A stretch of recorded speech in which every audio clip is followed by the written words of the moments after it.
নমস্কার, নীলাঞ্জনার হেসেলে আপনাদের স্বাগতম। তরইটা প্রথমে খোসা ছাড়িয়ে নিন, তারপর ভালোভাবে ধুয়ে কুচিয়ে নিন। এবার একটা কড়াইতে তেল গরম করতে দিন। এর মধ্যে জিরে, শুকনো লঙ্কা, পেঁয়াজ কুচি দিয়ে নাড়াচাড়া দিয়ে কাঁচা লঙ্কা দিন, দিয়ে কুচানো তরইটা দিয়ে দিন।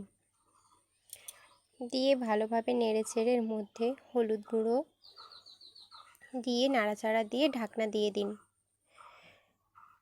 ঢাকনা খুলে দেখুন তরইটা গা থেকে জল ছেড়েছে। আবার একবার ঢাকনা দিয়ে দিন, দেখবেন তরইটা পুরোপুরি জল ছেড়ে দেবে। এরপর পরিমাণটাও কমে যাবে, তখন আপনারা লবণ দিন, দিয়ে নাড়াচাড়া দিয়ে এভাবে ভাজতে থাকুন। দিয়ে জিরের গুঁড়ো দিয়ে আবারও নাড়াচাড়া দিয়ে ভাজুন। ভেজে আমার শ্বশুরবাড়ির লোকেরা উত্তরবঙ্গের, তাই মাছ পছন্দ করে, তাই আমি মাছ ভাজা দিলাম। আপনারা চাইলে এখানে ডিম ভেজে দিতে পারেন, এতে স্বাদ আরও ভালো হয়। এরপর নাড়াচাড়া দিয়ে এইভাবে ভাতের সঙ্গে সার্ভ করুন। ধন্যবাদ। ভিডিওটি ভালো লাগলে লাইক, সাবস্ক্রাইব, শেয়ার করুন।